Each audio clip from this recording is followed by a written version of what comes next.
The Honourable Dr. No. Right. Question number 11, Clayton Mitchell. Thank you, Mr Speaker. My question is to the Minister of Defence and asks what recent reports has he received regarding the New Zealand Defence Force delivering value to the community, nation or world?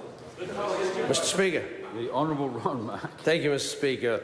Recently I've received reports from the New Zealand Defence Force delivering excellent value to the New Zealand community, including by conducting search and rescue operations near Great Barrier Island, P3 Orion fisheries patrols of the Chatham Islands and the Chatham Rise area, conducting hydrographic surveys in the vicinity of the Cavalli Islands and Northland to allow LINS to update its sea charts, and recently completing their planning support to MPI for the response to Mycoplasma bovis. Is the Minister aware of any recent examples where New Zealand Defence Force has delivered value to our nation and region?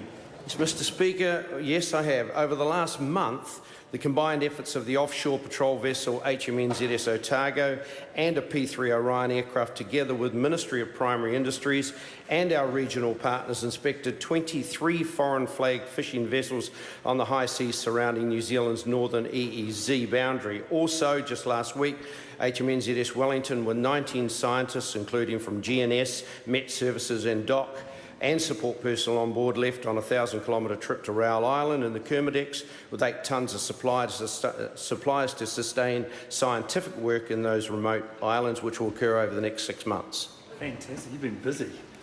Supplementary, is the Minister aware of any recent examples where the New Zealand Defence Force has delivered value on the world stage?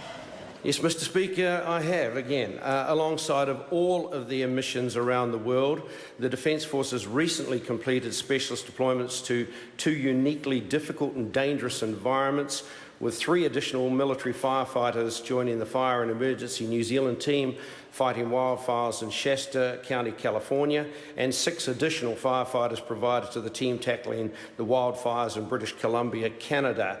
The Coalition Government is extremely proud of our Defence Force personnel here and at home, be they deployed or wherever they're deployed around the world, as they continue to deliver real value to the community, our nation and the world.